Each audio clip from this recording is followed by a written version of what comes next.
Two events are said to be independent if one does not affect the probability of the other. Otherwise, they are dependent. So pag sinabi natin independent events, walang pakialam yung probability nung isa dun sa isa.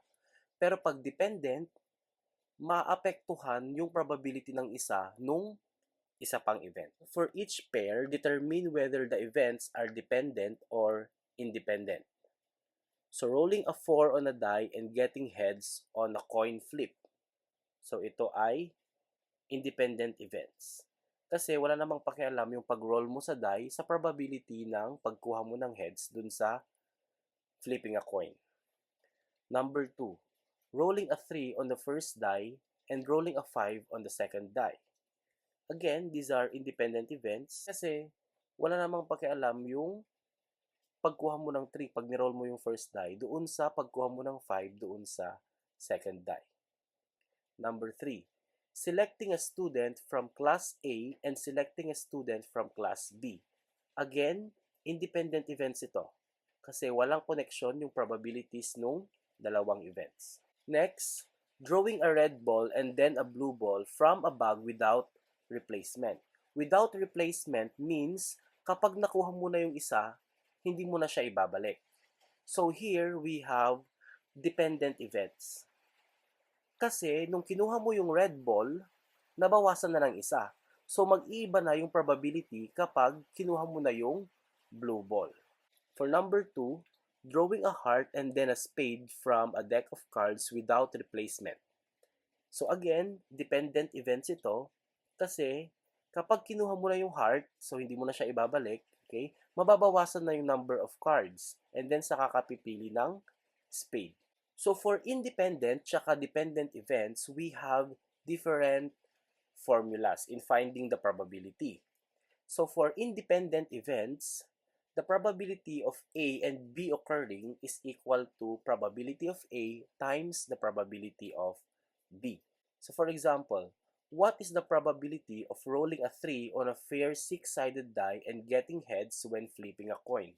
So ano ba yung probability of getting a 3? So we have 1 over 6 times what is the probability of getting a head when flipping a fair coin? We have 1/2.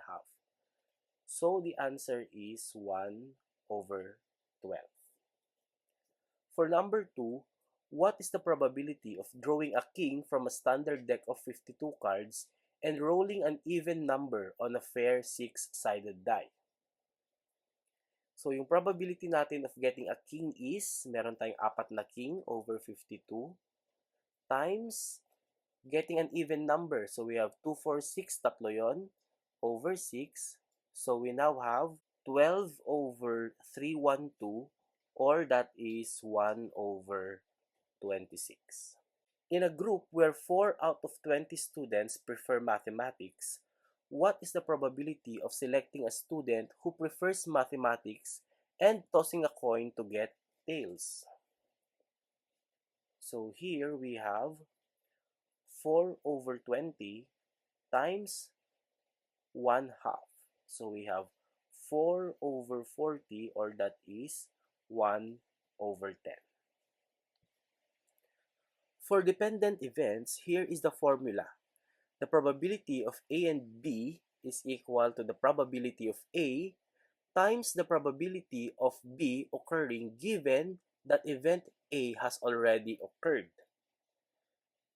So, ibig sabihin, natapos nang nangyari si A bago mangyari yung kay B. In a deck of 52 cards, what is the probability of drawing a face card first and then an ace without replacement? So, yung una, ang face card natin is 12 over 52 times yung sumunod is ace. Ilan bang ace natin? 4 over, ilan na lang yung cards? 51 na lang kasi nabawasan na ng isa. So that is now equal to 48 over 2,652 or reduced to 4 over 221.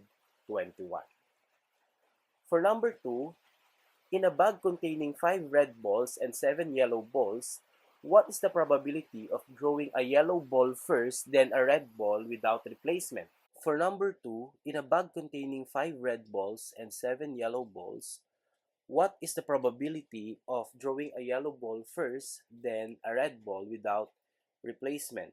So probability of yellow ball is 7 over 12 times probability of red ball is 5 over 11 na lang. So we have 35 over 132. In a basket with 4 apples and 6 oranges, what is the probability of picking 2 oranges in a row without replacement? So sa unang pick, we have 6 over 10 times sa second pick, we have 5 kasi 5 na lang yung oranges, okay, napili na yung isa, over 9 na lang yung fruits kasi napili na yung isang orange. So we have 30 over 90 or that is 1/3. As practice exercise, answer the following. This is for independent events and this one is for dependent events.